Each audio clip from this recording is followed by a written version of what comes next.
I just want to ask you, for the young musicians who are possibly in the chat, which I absolutely love the idea that this show could be a method of inspiration for young musicians.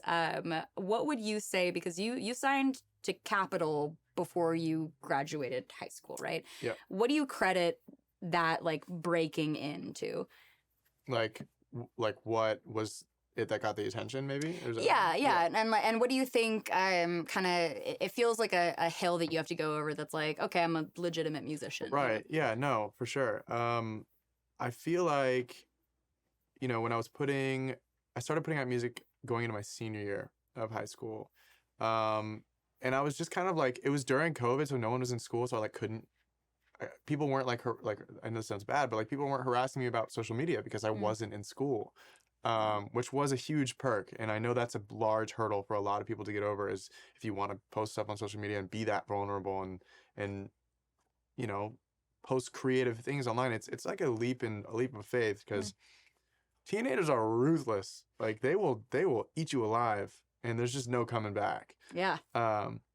So I was fortunate enough that, now COVID is a horrible thing, so I'm not saying that's a fortunate circumstance, but I was fortunate that I got time on my own.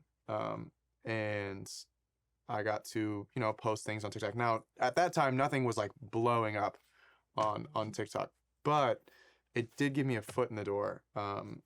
There was an artist, her name's Blue to Tiger. I had 2,000 followers on TikTok, and somehow Blue had seen my TikTok. And she DM'd me and said, hey, can you make a video to Figure It Out, which her song was blowing up at the time. And I was like, yeah, for sure. If I can email you my demos and you can give me feedback. She was like, sure. Love that. Yeah, it was great. So I emailed her my demos, and she's like, do you need someone to mix these for you? Because I have a friend at NYU, because she was still at NYU at the time. I have a friend at NYU who can mix them for you. And I was like, yeah, sounds great. That'd be awesome. And then I started putting music out, and Blue and I stayed in touch, and she was getting, shopped around by labels at that time. And she was talking to Capitol a lot and kind of pitched my project. Wow. Along with her, she was like, hey, they went and asked her about me, and she was like, yeah, he's great. Put in a good word. And now Blue and I, she's one of my best friends, which is the best thing ever. But long story short, you don't need something to blow up to get your foot in the door.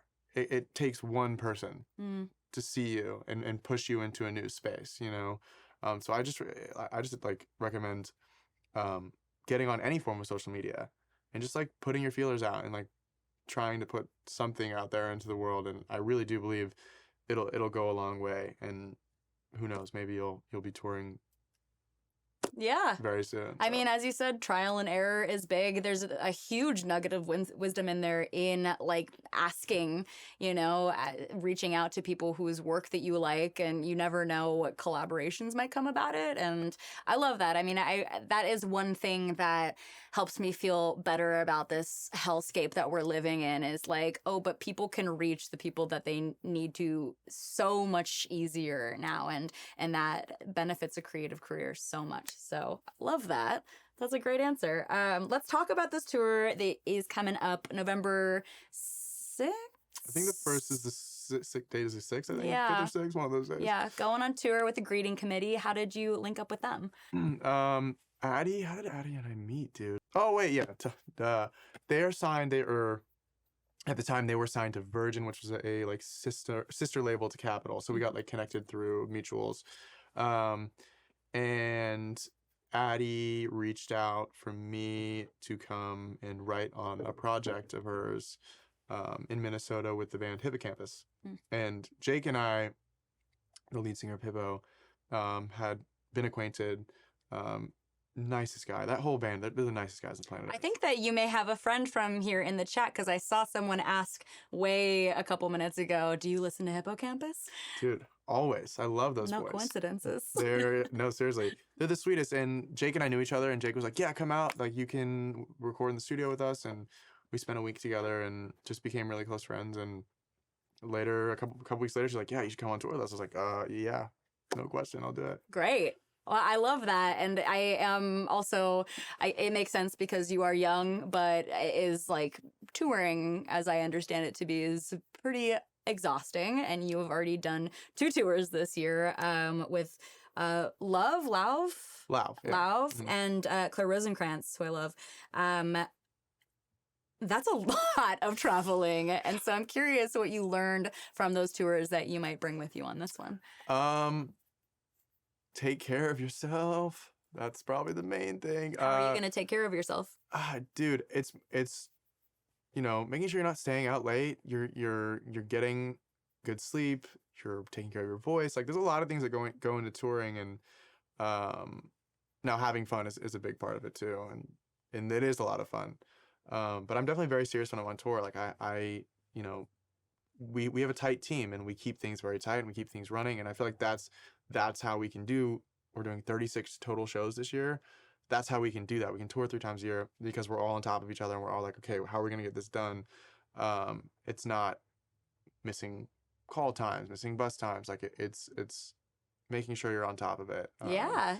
Wow. You're there to work. It is work. It's part of the job. Now it's the best part of the job in my opinion, but it's still, you're still working, and you're showing up to play a show in front of people who haven't seen you before, or maybe some have.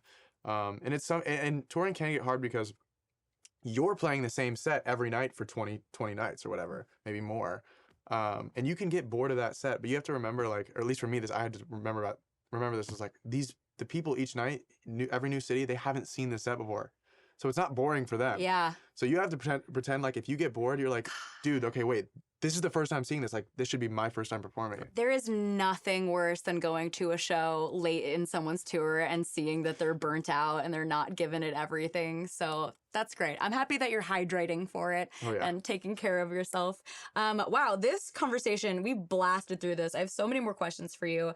But we are about to get to see Aidan perform 2 songs. Before we do that, though, I know we started a little after 5, so I'm going to push my luck, and I'm going to ask you, because this is the first episode of Heard It First, and so we have to ask some first, of course. Baby, let's go. I'm gonna scroll down all of the million questions that I had about horror movies and serial killers.